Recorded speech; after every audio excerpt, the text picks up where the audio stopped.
Udhëheqësi kinez Xi Jinping dhe presidenti rus Vladimir Putin nënshkruan një deklaratë të përbashkët duke thelluar më tej partneritetin e tyre pas bisedimeve në Moskë. Lideri kinez Xi Jinping mbërriti në Rusi për një vizitë shtetërore 4 ditore, ku ai do të kryesojë listën e udhëheqësve të huaj që do të marrin pjesë në paradën ushtarake të ditës së fitores. Putin ka ftuar në këtë përvjetor të rëndësishëm lider nga e gjithë bota, ndër të cilët Aleksandr Vučićin e Serbisë, Miguel Diaz-Canelin e Kubës dhe kryeministrin slovak Robert Fico. Përballë tensioneve në nivel ndërkombëtar, Kina do punojë me Rusinë për të marrë përsipër përgjegjësitë e veçanta si fuqi botërore. Ne duhet të mbrojmë me vendosmëri të drejtat dhe interesat e Kinës, Rusisë dhe shumicës dërmuese të vendeve në zhvillim.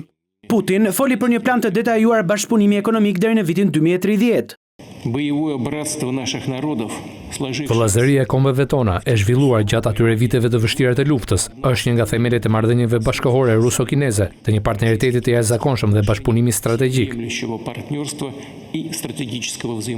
Ne zhvillojmë lidhjet tona për të mirën e popujve të dy vendeve dhe kundër askujt.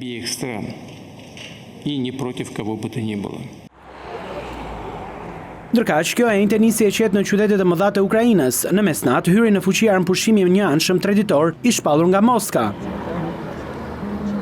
Kievi këtë datë ka vendosur ta përkujtojë më 8 maj si vendet e Bashkimit Evropian në dallim nga Moska që e përkujton më 9 maj.